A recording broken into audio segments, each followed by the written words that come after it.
Greetings all, welcome to Everything Borrowed, where we sit down to share stories and have conversations with entrepreneurs to artists and everyone in between. Today's episode is powered by Blake's Hard Cider, 100% fresh pressed, all natural and gluten-free, straight from our family's 75-year-old farm in Southeast Michigan. Find us in your local grocer or have Blake's direct ship to your home by visiting blakestore.com. Use promo code Everything Borrowed to receive 10% off your first order. Must be 21 years of age. Please enjoy mindfully. What's up, y'all? My guest today is Terry Rostic, owner and CEO at Black Calder Brewing Company, Michigan's first Black-owned craft brewery located in Grand Rapids. Terry and I sat down and discussed the ins and outs of the craft beer industry and his plans to open their first brick and mortar. Terry's mission is to create great beer and provide a platform for innovation, art, culture, and inclusion in the craft beer industry. Terry is a true leader on a mission to bring positive change to his community. I had an amazing conversation with him and I learned a ton. Hope you guys enjoy. You're thinking about putting your place in Detroit? We thought about it. We're looking, so we're still trying to find a place. Detroit's been like, they've been hitting us up pretty hard. You know, we met some pretty heavy hitters over there. Like, yo, we got these buildings. We can do this. We can do that for you. And so where's your head at with it all? You know, do you have a place you want to be? A place, you know, that feels right, feels like home? You're gonna be moving the whole fam? You know, Man, That's the $1 million question, right? That's insane. Yeah, that's tough. So what feels home for me is Grand Rapids, right? So I'm from, Grand Rapids, Michigan, my whole life. So if I could, I'd rather stay in Grand Rapids. Right. But I also love Detroit. I mean, there's nothing like the love you get from the city. Yep. I mean, the city, they, if you're one of them or you're an outsider and they embrace you, it's incredible. Yep. So I got a lot of love from the city, but, my whole goal when I got into this was to try to create some open spaces in Grand Rapids, Michigan, particularly like in the hood. Right, I grew up in the city. Then my parents moved out to the suburbs. My grandparents stayed in the city, and so I was in the city all the time. And I seen in Grand Rapids what a brewery or what a nice spot where people can gather and just congregate can do, change a whole neighborhood, right? And so I'm like, I want to do that. And how many times you been to Grand Rapids? You been there a lot? Yeah, luckily I got a couple friends. My sister goes to school out there at Grand Valley. Oh, sweet. So, we get out there. I've been getting out there more the last few years. And, I mean, used to do conferences, like, farm conferences out there. You do them right downtown there. And it's just beautiful, man. And it's got, it's got a lot of space out there. And it's, it's the brewery mecca for the state as far as it's concerned. So you're in the right, in the right setting. But so back up a little bit. How did how'd you get this all started? Because, I kind of came into my y'all came into my, view, maybe a year and a half ago, maybe a year ago, started seeing some of your stuff. Awesome labels, awesome artwork, by the way. Appreciate it. Yeah, excited to try the beer today. But, I've been kind of watching you guys from afar and, a huge fan, but, what's your story? How'd this come to be? Man, so I always tell people, they like, how'd you get into craft brew? Yeah. And I was like, it started with Kool-Aid. And they laughed. They're like, how the hell did it start with Kool-Aid?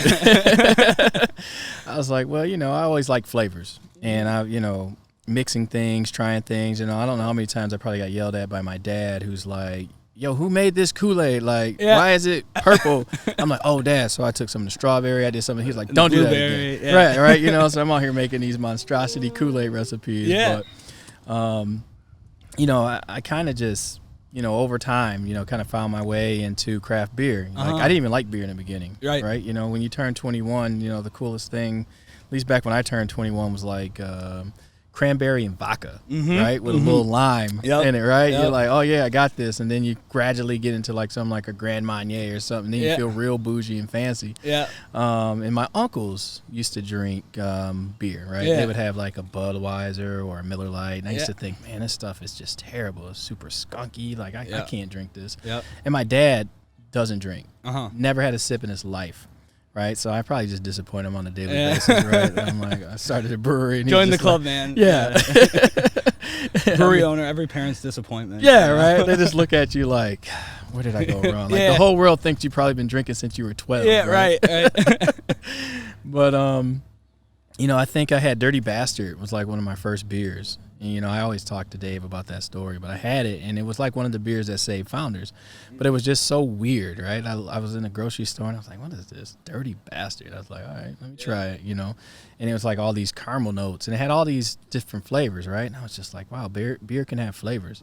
So then I started experimenting, and then you start having Bell's, and, you start having Two Hearted and Oberon, and then Corona, right? They started putting lime in it and things like that. And I actually had a cousin used to put a grenadine with his lime. So you try to make like a cherry limeade. Actually sounds pretty good. Yeah, it was. And I was like, okay. And so, then I got a beer kit and I started playing around, right? I was like, oh, I can make beer. I can make Kool-Aid. I can make beer. And, my first few batches, awful. Couldn't drink them. I tried to cut corners. I was like, oh, I want to make a bourbon aged beer. Like, just put a bunch of bourbon in it. It'll work. Dude, I can relate. I did all that. And, it's crazy. You start off so bad and, and anything new, you're usually pretty terrible at it. And then it's just, you kind of iterate and you kind of learn and then you get better and you get better and you get better. So you're all self-taught. Pretty much. Yeah. Yeah. And then I had some buddies who worked in breweries. So I started working on their systems with them, just helping out, just kind of learning. And really just made me clean the shit up that they didn't want to do. Hey, can I cuss on this? My bad. Yeah. Dude, that's like, I don't know. One of our guys says 90% of brewing is cleaning up. It is. You're like a glorified janitor. Yeah, right. Exactly. But, I always found it kind of meditative in a way that was kind of like just, that you kind of knew what you had to do and get in there. And then you get into the whole running of the business and that gets all super heady and super hard, because it's all trying to work things through in your head, what makes sense. Sometimes it's nice when you can just get back to, making shit. Yeah. Oh, absolutely. Yeah. And then you got stakeholders now. I imagine you got people, you can't just come out with a wild beer with a wild name because people are like, well, how does that reflect on the tap house now? Or what's going to happen if you do this? And then when you do that, and so, I'm learning a lot about that as we blown up and as we get bigger. Yeah. So, when did you officially, kind of launch, Black Calder, and, was it you and friends, family, community?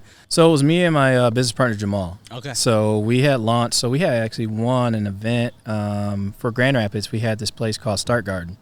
And what they had this competition called 100 Ideas. And so they were going to take the top 100 ideas and give everybody $1,000 to compete for $20,000 at a big event.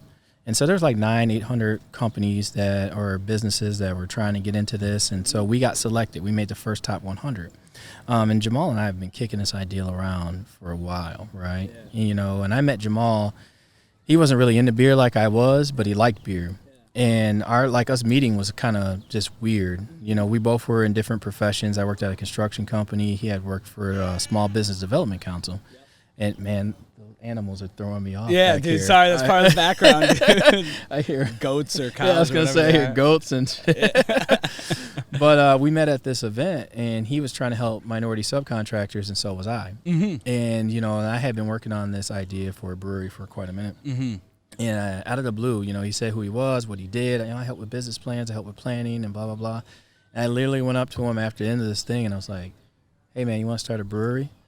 And he paused. I didn't know him at all. And he's like, "Why you ask me that?" I was like, "I don't know, man. Looked like you might want to start a brewery." He's like, "Well, I do." Yeah. And so we started a conversation after that, and we met a few times. We're like, "Yo, let's put this together and let's try it." Yeah. So that's how we kind of got started with that. That's awesome. And then we went to the 100 Idea. We won. So we won the $20,000, which was dope. For real? Yeah. We won $20,000. That's awesome. Were you competing against all different types of businesses and pitches? So what was the pitch? Was it a brewery? Was it it's obviously a brewery with a vision, what was the pitch? Yeah, so as you can imagine, West Michigan has enough breweries. There's probably 70 of us. I think there's 80 in Kent County total, something like that. And so we were pitching look, there's not a lot of diversity in the brewing industry. We want to brew different, but we also want to try to transform a neighborhood. Now, there's a neighborhood called Boston Square. Yeah. Grew up around there. My grandparents were in there, and I remember just going the hardware store. I mean, it was really a nice little area, and it kind of just got abandoned over time. Yeah. And I was like, I want to go back to Boston Square. I want to put our brick and mortar here. I want to create jobs for the community. This area of Grand Rapids was heavily, it was a heavily black populated area. I think maybe 60 or 70%. African-American population, where the rest of Grand Rapids, I think we maybe have 16% or something like that. But it also had the highest unemployment rate. It had a lot of things that were not going on in that area. And I was like, I want to come back and create more opportunities for this area that I grew up in that I felt raised me. Yeah. Right. And then there was a Forbes magazine article that came out, and it talked about Grand Rapids, Michigan as the second worst city for African Americans to live in the entire country. You serious? Yeah, absolutely. The entire country, not just like in Michigan. Yeah, based on what? Just like violence? I mean, economic, prosperity? All of that all stuff. Of it. So it was like unemployment, entrepreneurship, home ownership, all of these things that tied into this. And the number one place was Milwaukee. So it was like Milwaukee, Grand Rapids, like top two worst places for African Americans. I never would have guessed that. Yeah. Really? Yeah. And so that just got me motivated. Like, what can I do to change this? Right? Did you feel that way growing up there? That it was. So our city, we got this thing called West Michigan Nice, where people smile at you, and then they'll like just kill you behind doors, So if people are smiling at you, like, oh yeah, man, Andrew, you're great. Yeah. They might be West Michigan Nicing you. So we've always had kind of that West Michigan Nice mentality. And Grand Rapids was big in redlining. I don't know if you know what redlining is, but Grand Rapids and a lot of places in Michigan, they drew these lines on the map at banks where they would say where certain ethnicities could live, right? And so they wouldn't like give a loan to like black folks in a certain area in Grand Rapids. And to this day, some of that redlining stuff, a lot of it has impacted, financial well-being of African Americans in Grand Rapids, right? Because if you think about your home and where you can purchase a home at, and just the value that homes bring to families and when generational. Was that? I feel terrible. I don't know that fact, but a lot of people don't. But that's insane, though. Yeah. So like this is like back from the 40s and 30s and 20s. Like, this is like in the 60s, 70s, and 80s. I mean, redlining. This isn't like an old school 1800 thing. I mean, I always knew like from a political standpoint that the two parties would kind of cut up areas, for one reason or another that had implications. I never really thought in the private sector it got. Oh yeah, it was like in the banking industry. So if you ever got time, just look up redlining. That happened all over the country, and all over. Even in Detroit, you'll see where Grosse Pointe is at, and even to stop some of the population in Detroit from getting over to Grosse Pointe, you'll see like I think what did they do? What was it, canal or something like that? You'll see fences up in certain parts of Grosse Pointe that connect to Detroit. Like all of these things are tied back to redlining and banking. And we even had one of our own local banks. It was a Mercantile Bank, and they've been doing a lot better now, but they got caught doing some predatory lending to African Americans and calling in loans without any reason or repercussion. And some of their board members or presidents or something like that were, caught saying some racist things on their emails about black businesses. And it's affected a lot of black businesses. And this was only 8-9 years ago, and they've hired some DEI folks, and I think they're doing a better job. I haven't been in their books, but, these things still happen to this day. So when I thought about Black Calder and doing this, I wanted to make a change. I wanted to get us off the number 2 worst city for black people to live in. I also wanted to create this atmosphere in this place where everybody's welcome, right? I would feel like a failure if I just created this brewery and I had this place and only people who look like me were there, right? I don't want that. I want it to be everybody. I want it to be inclusive. I want white people, black people, Asian people, Hispanic people. I want them all the vibe, but I also want to stay true to my culture and be like, yo, this is who I am. This is what I like, and that's what I think a lot of these breweries do. So that really intrigued me about getting into the brewing industry, because a lot of these brewers are just authentic, right? Like either they love Belgian beers, they love these beers, but at the end of the day, they just made beers to make them, right? They made the shit that they liked. Like if you look at Dave and them, their whole story, like, yo, we're going to make the beer that we like and forget everybody else, and then people will vibe with you.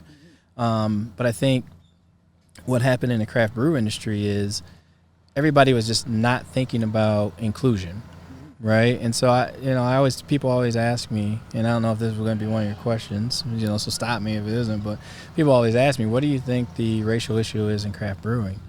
And, I pause and I think about it, sometimes there is that, you have people who are just like, yo, I wanted to be white guy only club. But you also got some people who are just like, I'm so focused on whatever that I haven't even thought about anybody else or anything else. I'm just trying to make beer that people like.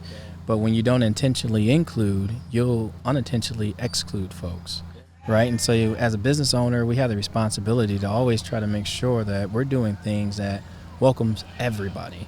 And be champions of that. So you said something that resonated with me. So my first point was, I think from my vantage point, I think people get into their craft, if you will, or their focus, and I think it's so easy to put blinders on and just stay so laser focused that you're unintentionally not being mindful maybe, of some of those things, but you're just, you feel it. You're just juggling so many things, and you're just trying to check boxes and get through the day and pay the bills and keep the family happy, and do all those sorts of things. I think, there's a level of, you just get caught up in your own momentum where you don't really stop. So I think that's my observation, not that anyone ever, asked, but from craft beer as a cider farm guy sitting on the side kind of watching it, I think it's probably a lot of that. But, you said something that I think is pretty, telling, is just, creating a place where, where everyone can kind of come in and have conversations. I probably have done,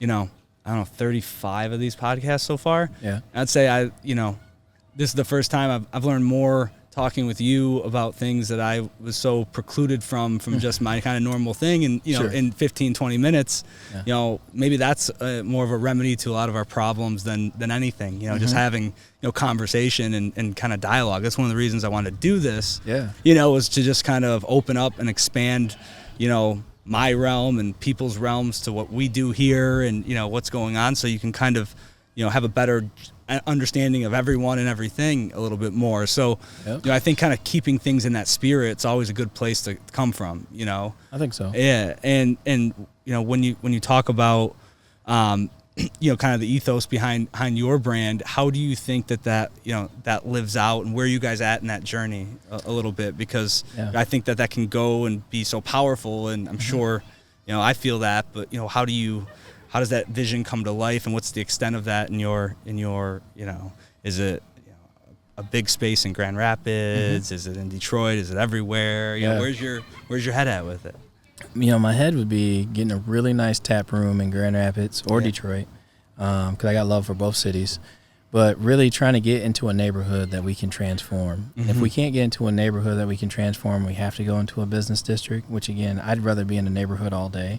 I think it's something powerful about being a part of a community and having your brick and mortar in the heart of a community, especially a community that could use more positivity, that could use, we want to do food, so fresh food, good beer. I mean, you can have a lot of good conversations over good liquid, right? And even if you don't drink beer, we'll have pop on tap, all these type of things, right? You don't have to go to a brewery just to drink beer. Right. But in brewery, I think great conversations happen. I don't know how many times I've solved all the world's issues over a few beers. Now, did I ever tell the world? No, I forgot about them when I went to sleep. But I solved them at that moment. But, there's a lot of goodwill in breweries, and I've just seen what a really great tap house would really like this. If we were to put something like this in Grand Rapids, I mean, imagine the people that you would draw. Imagine how cool it would be. I think farming is a really cool thing.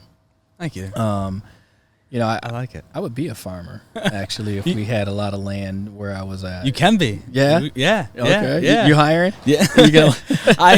No, dude, you're too entrepreneurial to be hired. You gotta. There's a way forward, man. I think. Yeah.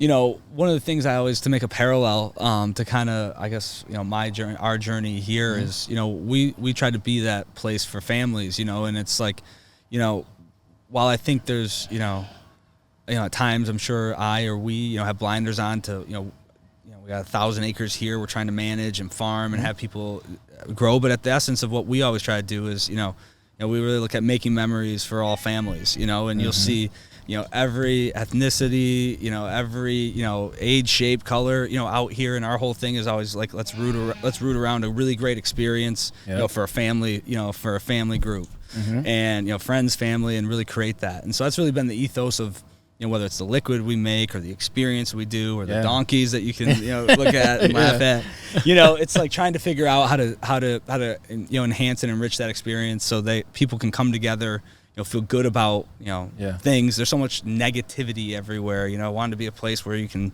kind of be, positive, and have an impact. And it sounds like, you guys are very much on that, on that track. So we are, even part of our business model. We got this thing called Brewetic Justice, right? And where we want to do good with what the liquid we can make, right? So this is really good, by the way. You like that? Yeah, it's great. Wow, thank you, man. I appreciate that. So like when you think about making beer has had such a negative just a negative impact in a lot of minority communities, right? You know, you think about, you know, there's liquor stores. There's probably a liquor store and a church almost in every corner in an inner city in Grand Rapids. Like, you know, there's going to be one of the two. And a lot of times it's probably more liquor stores than churches. But kind of changing the narrative of what alcohol can be for my community or any community, right? You know, it can become not just a vice, but it can become a gathering space. It can become a tool of positivity and not always negative. So like when we made our first beer, and again, we're contract brewing, you know, we're looking for our own location. We're trying to find investors. I mean, and that's a grind in itself, right? You know, you might find a building, you might not have the right investor. You might have an investor and then things happen and all this. But, you know, while we're trying to get off the ground and do all the things that we want to do, you know, we did this Brewetic Justice where we say we're going to give, you know, because we're blessed to make dope liquid, right? You know, and our whole motto is make dope beer for dope people. And that doesn't matter what you look like. If you're a dope person, like Andrew, you're a dope person, right? I'm making beer for you. Yeah, thanks. Man. Yeah, I feel you. Yeah. So we donated money to Africa right away. Like, so our first beer, we sold it out in 3 days. You know, people went nuts. We made all these headlines. I think we had like 70 articles written about us. The Detroit Times really blew us up. The Metro, the Detroit Free Press, all of them like really blew it up. And it went to like Reddit. It went to Black Enterprise Magazine, which was national, places in Chicago. We were doing interviews in New York. You know, we had a lot going on when we blew up. But it was like, okay, here's a platform, right? What are we going to do with it? Like, are we going to do good? Or are we just in it for the money? And so we supported a family in Africa, and we've supported them with water, I think, for 2.5 years. Because it takes a lot of water to make beer. Like, you waste a lot of water. I mean, I can't tell you how much water goes on the floor Cleaning and tight and all that. Yeah. And it's like you got people around the world who don't have access to clean water every day. You know, so we're blessed enough to live in a country where not only do we have access to clean water, we can just throw it down a drain. Right. Right? Yeah. You know, and sometimes you think it's like, man, that's kind of sad. But then, you know, everybody's placed where they're supposed to be at the time they're supposed to be there. Yeah. And so we're like, what can we do? So we donated water to an African family for 2 years. You know, we're always looking for ways. I made a beer called Prince Hop Keem. And so I was a big Coming to America fan, right? So we used African Queen hops. He was looking to find his African Queen. And so it's like that was a tie-in. We used honey from Ghana, from the Ghana rainforest. So what we did was we supported a female in Ghana to learn how to be a beekeeper. You know, we paid the money for that, and she was able to take classes and things like that so that she could make a living for her family. So, you know, everything that we do is trying to do good with this dope liquid, right? You know, so take the negativity out of spirits, out of beer, out of liquor, because there's a lot of good that can come out of this. Yeah, I think, you know, I always said that, you know, it's, you know, it kind of lies on the individual on how they, you know, how they use the you know, the liquid. You know, it can be a celebratory, you know, thing and a feel good and a come together thing, or it can be something not. But that's kind of how anything is, depending on how you use it, how you frame it up, how you, you know, how you look at it and use it in your world and your life. You know, it can either enhance or not. So, you know, I think that the more people can, you know, look at that as a positive, use it as a positive, and not. So your contract brewing. When did you start? Who you contract brewing with? And like, you know, what's the journey been like, and what are you seeing as your, you know, your biggest challenges to seeing your vision, you know, kind of come to life? Because it's a beautiful one. You know? Thank you. Appreciate it. No, that's a great question. So our original goal was to get a brick and mortar, right? To have our own place, have this dope atmosphere, have this community gathering space. And it was like, you know, we find a location, either something was wrong with it. You know, we had this perfect building, and it was like, oh, got to tear it down because it has asbestos in the basement, and, you know, it's going to be cheaper to tear it down than to rehab it. Like all these things. And then all of a sudden this thing called COVID hit. I don't know if you heard of it. It's an asshole. So the asshole virus came. And it was like, what are we going to do? You know, restaurants were closing left and right. You know, people couldn't go out. It's like, do we keep delaying our dream, or do we figure out a way to push forward? You know, so it's like, okay, how are we going to do this, right? We can't get a building right now. No one's giving out loans. Actually, the world can't even leave their house, right? Just smack dab in COVID. So we were like, all right, let's get creative. And so contract brewing. So I reached out to some of my friends, Chris and Jason Spalding from Brewery Vermont. They were awesome. They've kind of been like brew mentors for me for a while, and been a member of their brewery club and things like that. And I mean, they always just did things the right way.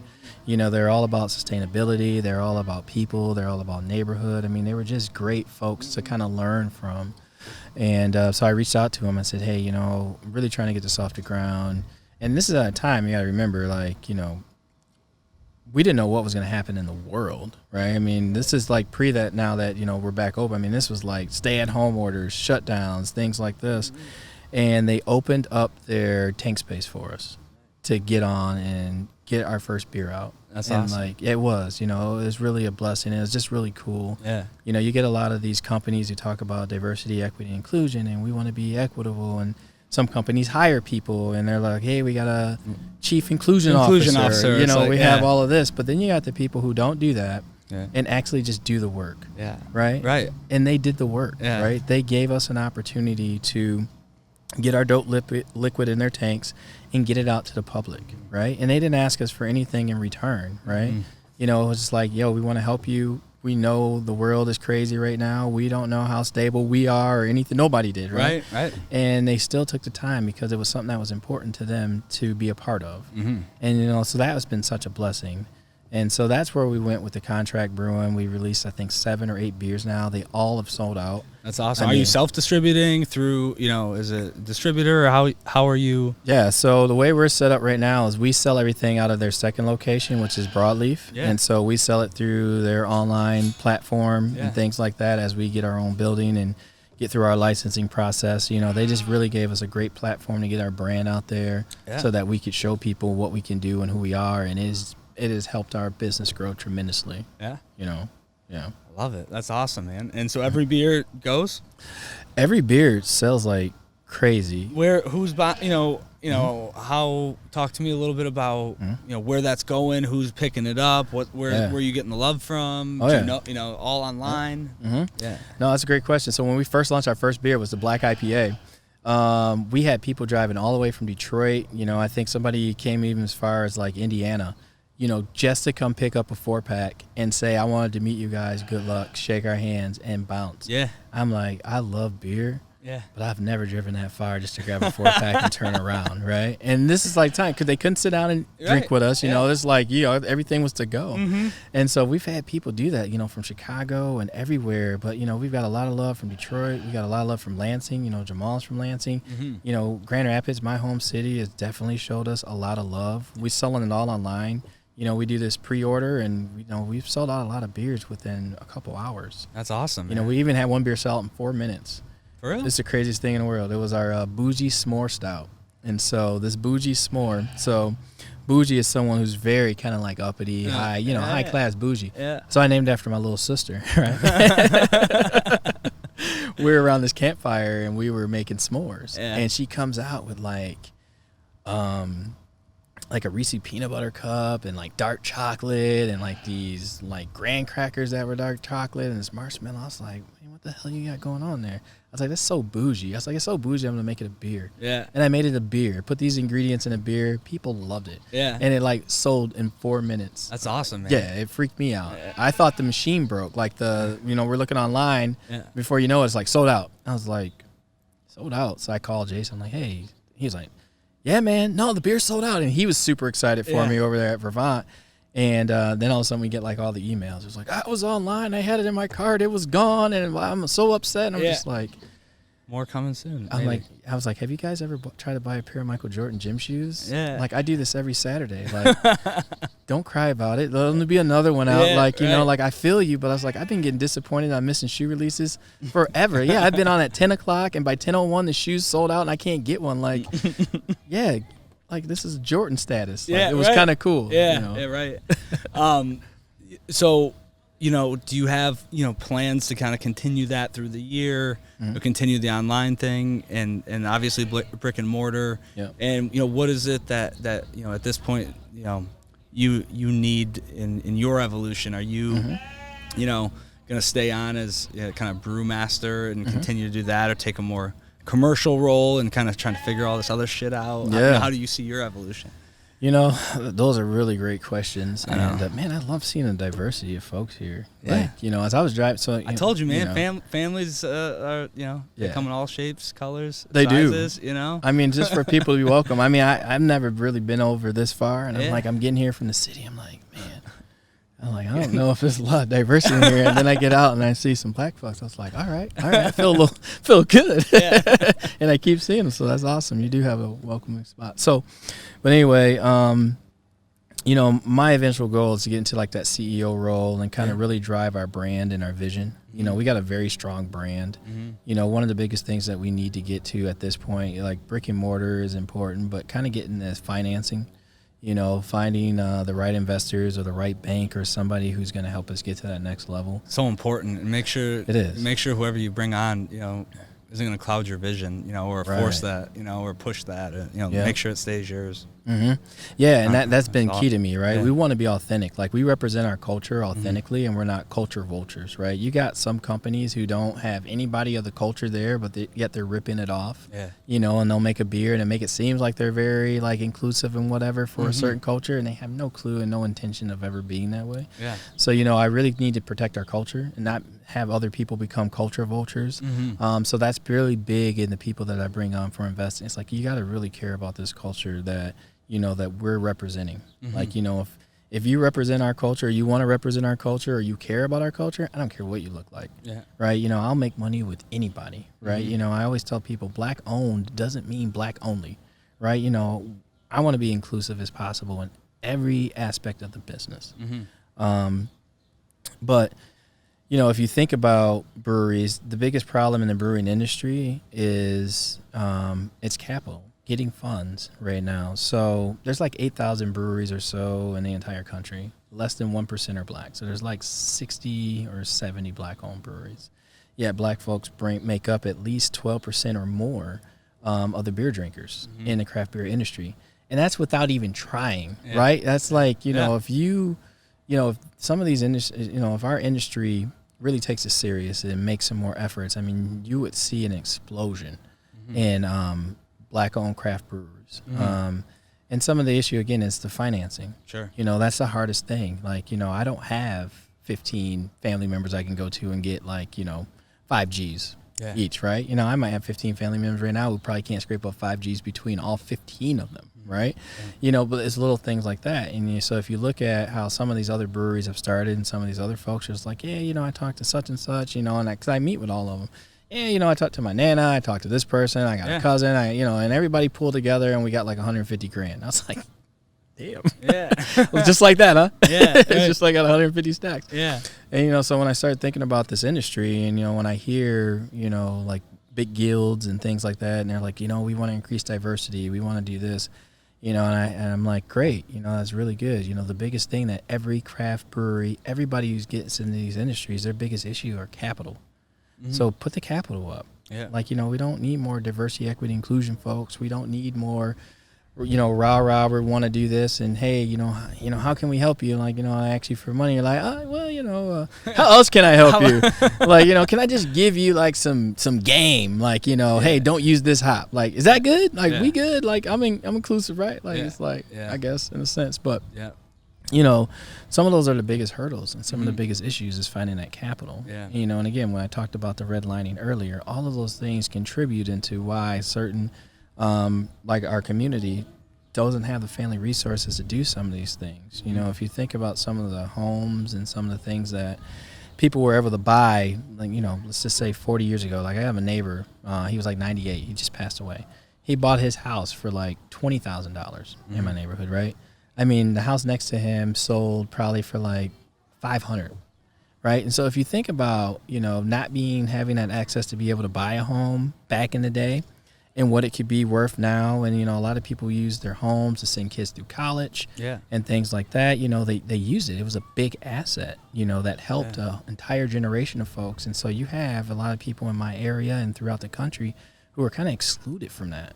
But so imagine if they weren't, and then it was like, hey, I talked to my grandma and say, hey, I need a little money. I want to start a brewery. And all of a sudden she has, $400,000 of equity in a home that she paid off so many years ago. And they're like, yeah, I got you. Like, and so that's how people can go to their nanas or whoever and things like that.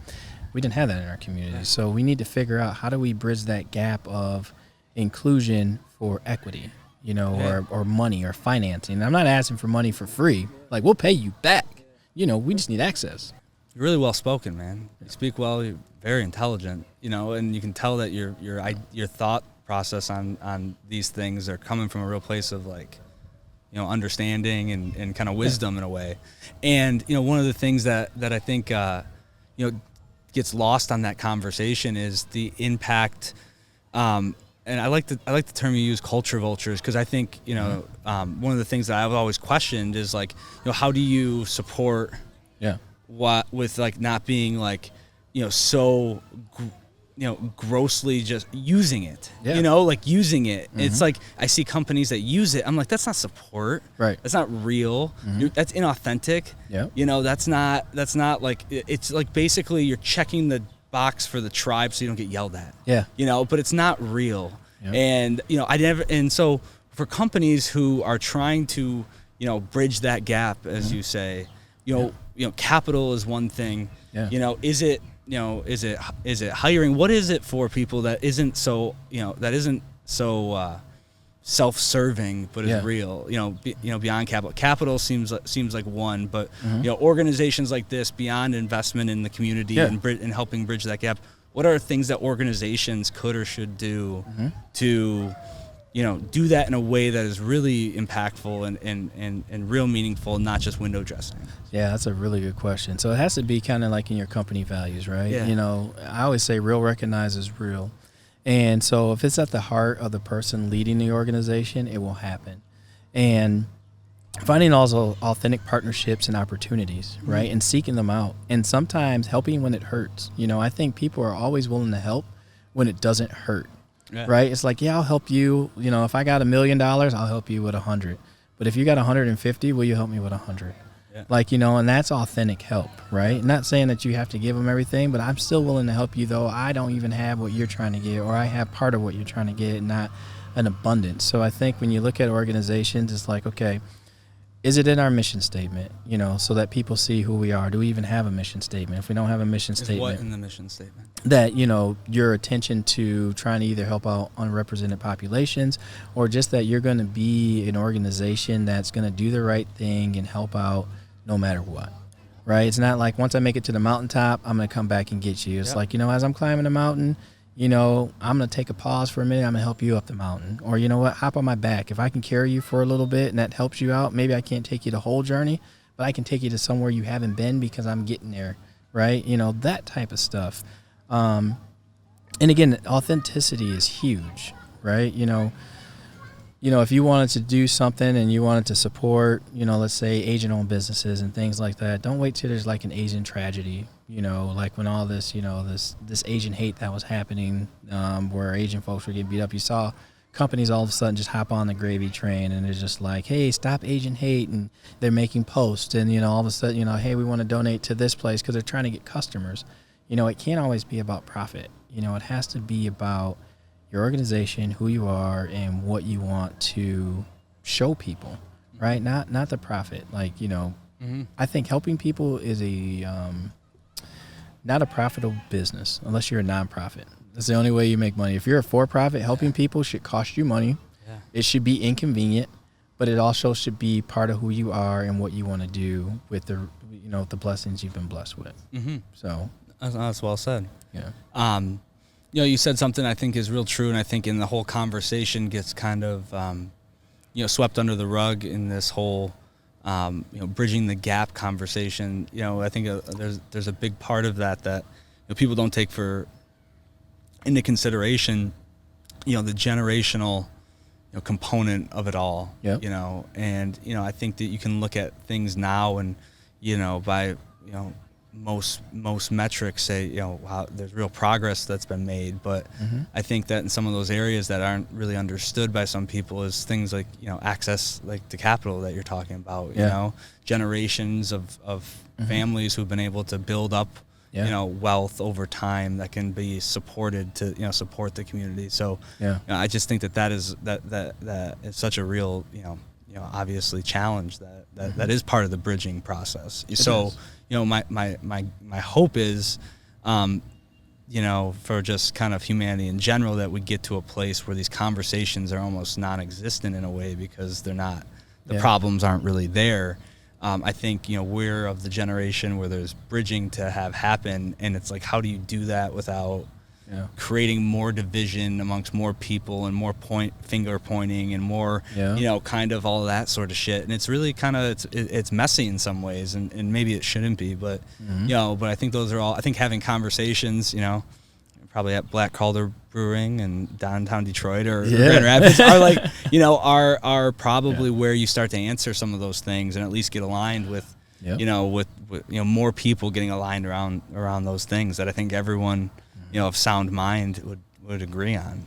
I'm with you, bro. I mean, that's what I want to do. I mean, I want to be able to have that safe space where you and I can talk about these conversations. The craziest thing is when you tell people about privilege. And so I still got a regular job, so I'm not brewing full time. I can't wait till I can, but I work at a rehabilitation hospital, one of the largest in the country, and I help with diversity, inclusion, and implicit bias, and all of these things to just kind of help relationships and us grow and get to that next level.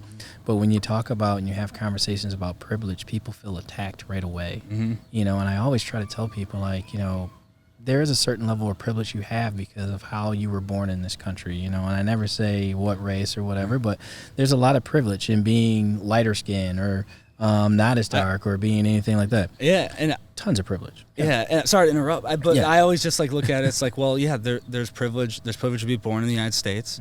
It's probably, arguably, by most metrics, one of the best privileges you could have in a lot of ways, in the capitalist society that world's going in. That's probably arguable, but there's privilege there. There's privilege, in being born, with parents that have good. There's privilege in so many things, and it, it comes down to how your race and your ethnicity has been positioned over years. So all of those things are.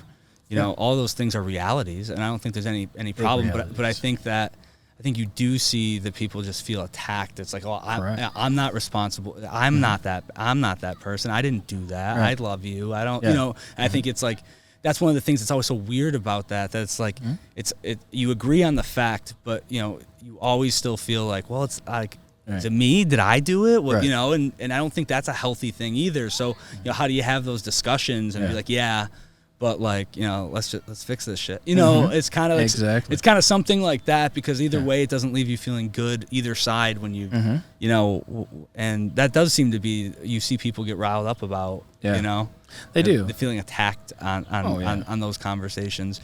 You talk about implicit bias. What are talk through your thoughts on that? Yeah, so when you talk about implicit bias, these are things and images that go through your head in milliseconds, things you don't even know about. It's unconscious, right? But you treat people different, you act different around certain folks, and you're blind to certain things. There's a lot of different implicit biases that we all have, and that's everybody. That implicit bias goes across every single race and culture. We all have our implicit biases. And again, implicit bias and privilege and things like that, we all have them. It's all figuring out where yours is at and not feeling super attacked about it. But when you say, hey, you have an implicit bias, people are like, I'm not racist. It's like, I didn't say you're racist. Right. Like, I have implicit bias. Everybody has implicit bias, but, you don't see them. Like, if you think about it, if I was going to say there's a sandwich with peanut butter on it, what goes with it? What's the first thing you think about? Jelly. Peanut butter and jelly. Like, so if you think about implicit bias, over time, your entire life, you've probably seen peanut butter and jelly together. Right? Or you think about peanut butter and jelly sandwiches. Like, implicitly, when someone says peanut butter and a peanut butter sandwich, you're like, oh, jelly. Right? And so if you think about, what our media and just all the things that have shaped our brains and what you see. And so if you see an overrepresentation of, like, African-American men in violent crime, over time, you're going to implicitly put those two things together, just like you put together peanut butter and jelly. I could have said, what do you think? You could have been like peanut butter and banana, but jelly. 99% of people are going to say jelly. Right? And so these are the things that just happen over time. You don't know why you think about peanut butter and jelly. You probably don't even know what your first peanut butter and jelly sandwich was. Right. But so these are the implicit things that go through our mind at all times. And so they determine, like, either who we hang out with, who we support, what we think is going to be successful, what we think is not going to be successful. But when you think about your privilege and things like that, I always tell people, embrace your privilege. Don't be embarrassed by it. Don't get upset by it. Embrace it, acknowledge it, and then use it for good.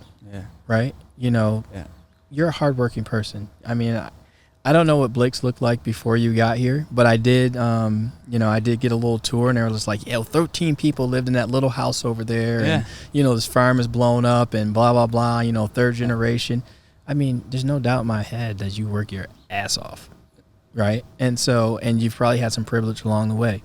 But what can you do with your privilege to help others? And I feel like that's what you do. Your podcast gives kind of a voice to other people.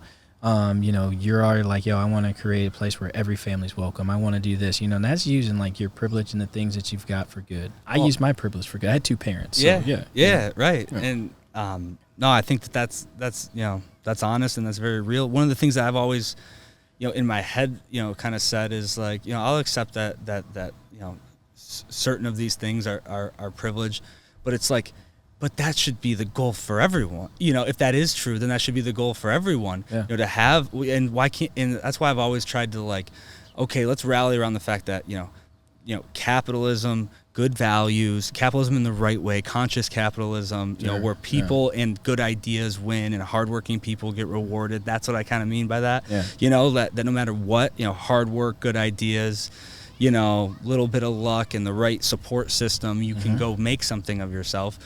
Let's just make that happen for as many people as possible, and let's align around that. And and if to the degree that there's right now certain situations that are brought up from where you were positioned, well, acknowledge that. That's okay. But it's not a bad thing. Don't tear it down. Don't tear that idea down. Just bring more people along on that, because it seems like it's a positive thing that can really impact change and can influence communities. It's like we all have our own, small communities that we operate in, and we're all trying to make those, healthier and better and more fun and more like exciting and, more communal and more connected. So, for me, that's always been, I guess my kind of thoughts on that. And I think that's, it kind of in my mind kind of closes some of the banter back and forth about the arguing. It's like, let's figure that part out. I'm not saying I'm putting together the meaningful plan yet to do that, or maybe putting my money where my mouth is or whatever. But there's a level of understanding, I think, for a lot of people. White farm kid from Armada, right? You were like, you're like, what am I getting into coming out here?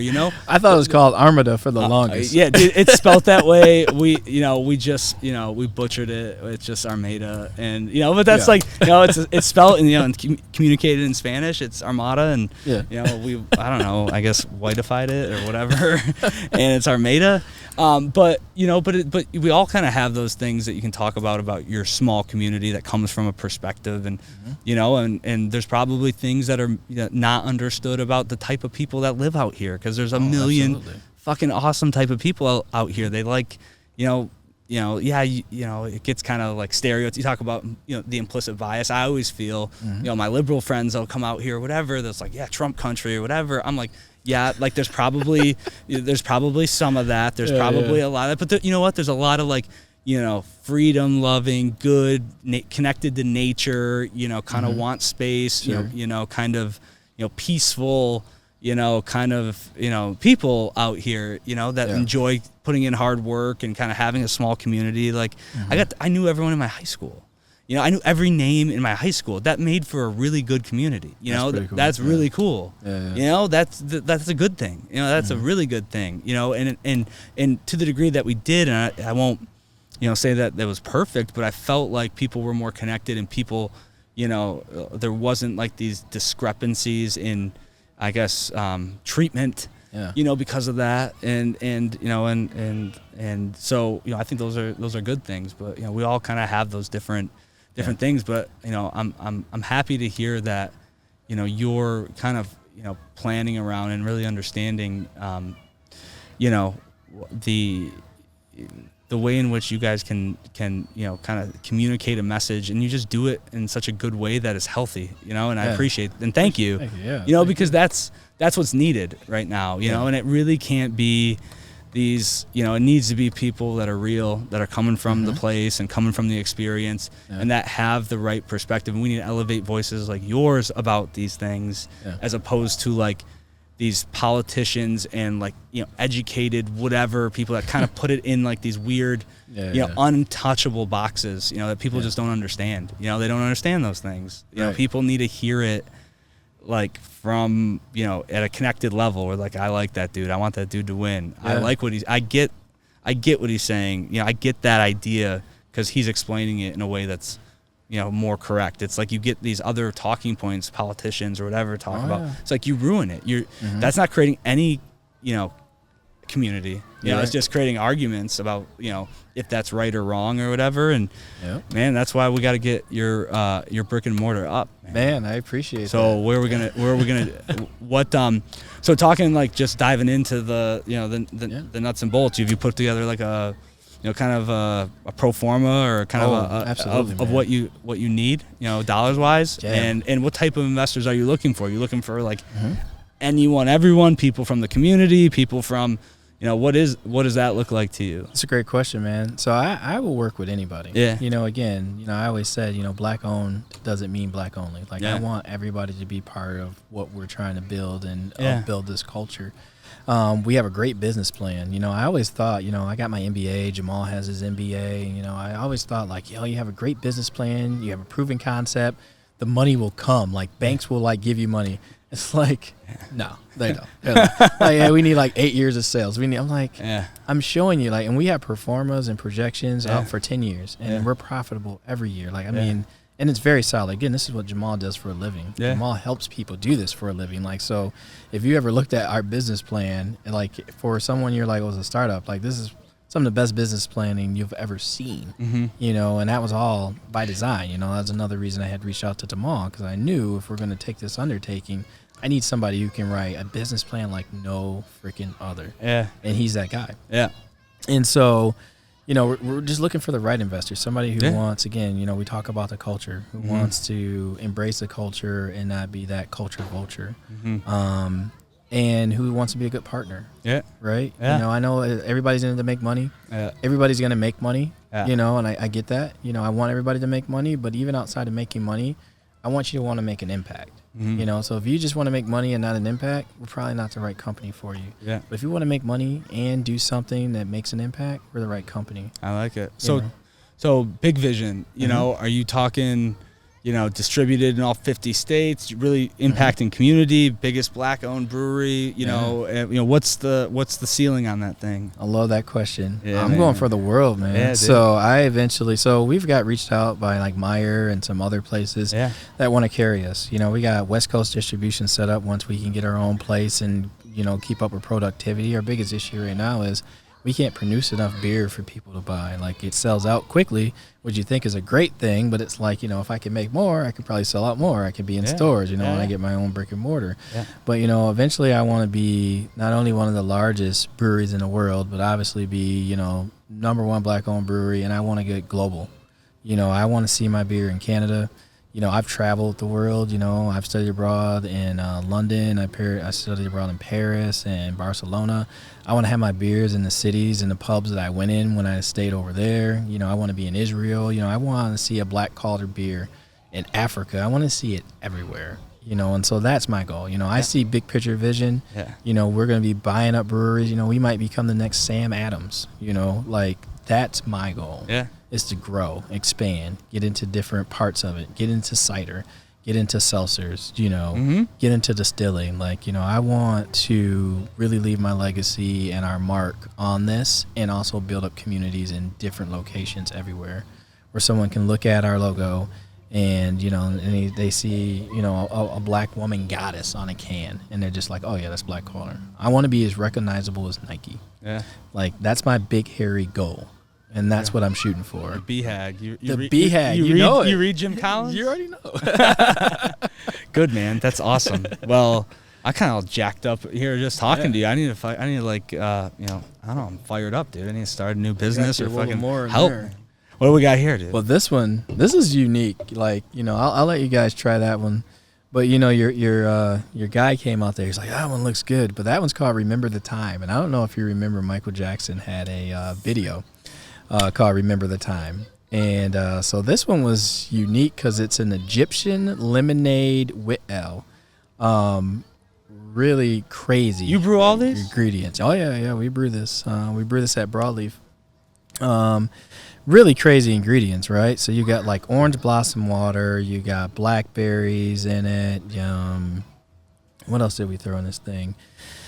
Obviously it started off as a wit ale. This is Jamal's baby. Yeah. Like, he wanted a summer sipper. This is like 5.5%. I think there's coriander in this. What else? There's orange peels in this. I mean, it's a dope creation. So it talks to culture, right? So brewing started in Egypt, which is in Africa, right? So it's been traced back. The oldest brewery was in Egypt.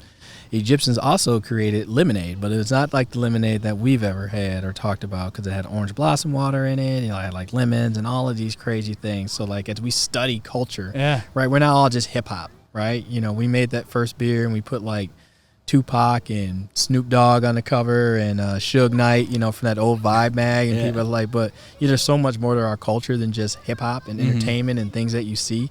So we always want to try to do something that, again, is authentically representing our culture. Great. Like, we're going to celebrate hip hop because we love hip hop. Me and Jamal are big hip hop heads, but we're also going to celebrate things like Egypt. And I can tell you about this. So now forever you're going to be like, oh yeah, Egypt created beer. Egypt created lemonade and things like that. And they're experimental. They're crazy beers. Yeah, I knew that beer began in Egypt. I didn't know lemonade though. Yeah, that's new. Yeah, so it's like all of that stuff. Now if I said, hey, Andrew, we're gonna sit back and we're gonna talk about critical race theory today, I'm like, all right, podcast's over. Like, I don't want to hear all this shit. Like, this is getting too political. But things that I'm telling you about redlining, that I'm telling you about this, these are all things that are critical in race theory that you learn about and stuff like that. So, like you said, the way you address it, and you're not using politicians and you're just having conversations, that's what we need more of. And that's what this brewery that we're going to open up is going to do. I'm hoping to sit across from millions of Andrews, and I'm hoping Andrews sit across from millions of Terrys, and we just come together and have dope beer and become dope people. Yeah, I like that, man. So since you mentioned it, I know you got to probably get going, but since you mentioned it, I drove out here for 2.5 hours, man. I got time. All right, good, man. Thanks. It's Friday too, man, so we're good. Hip hop. Yeah. Who? So I'm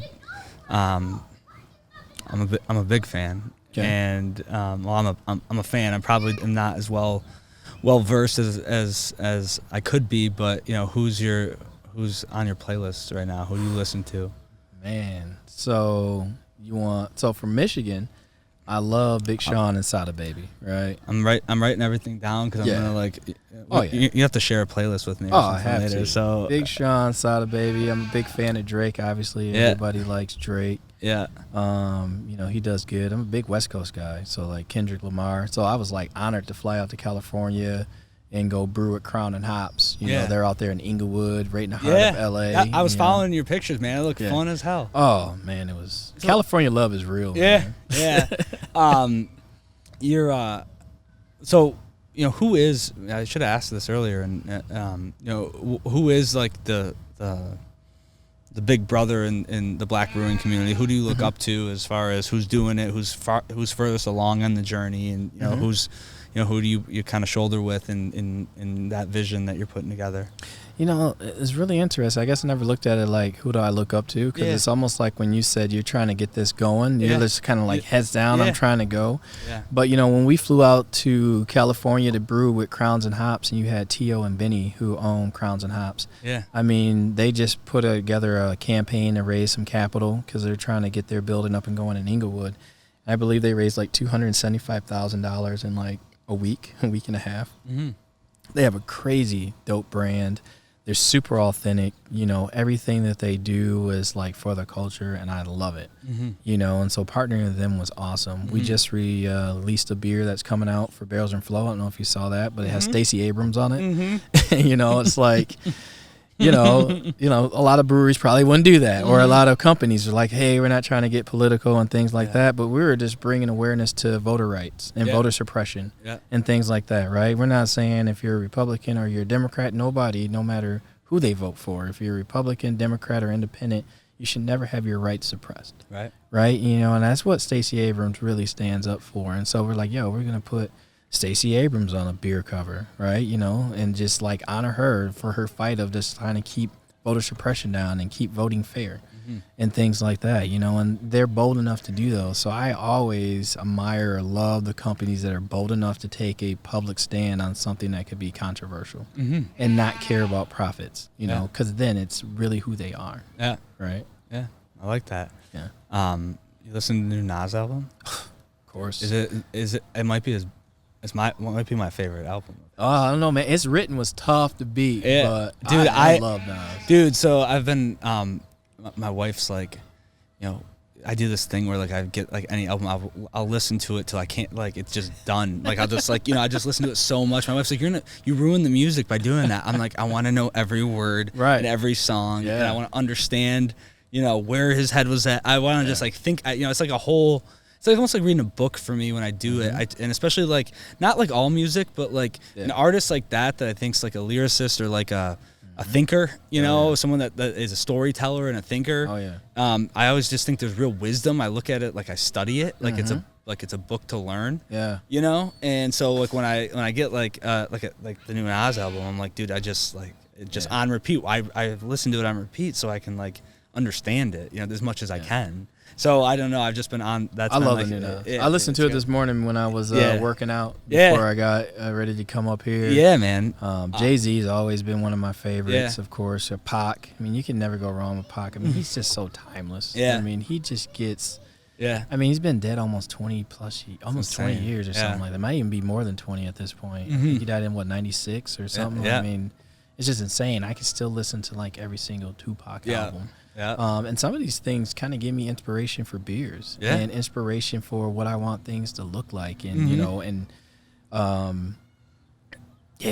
mean, I love hip hop, man. Yeah, man. We can get on hip hop all day. Yeah, dude. We'll have to do another episode and, you know, talk about that. But, you know, we'd be honored and blessed to have you on, you know, on the east side in Detroit. And you know, and if you, you know, put your roots down in Grand Rapids, you know, I'm excited to come visit you, man. Man, I can't wait to see you. Yeah. Have your sister come out. Yeah, you know, dude. From Grand Valley, all this, you know, tell her, bring all her friends. Yeah. Let's get everybody into the place. We'll make it happen, man. And, you know, I know we'll probably talk about it offline, but, you know, we should do cider shit. We should do. I want to do a collab. Whatever, I got an idea for you.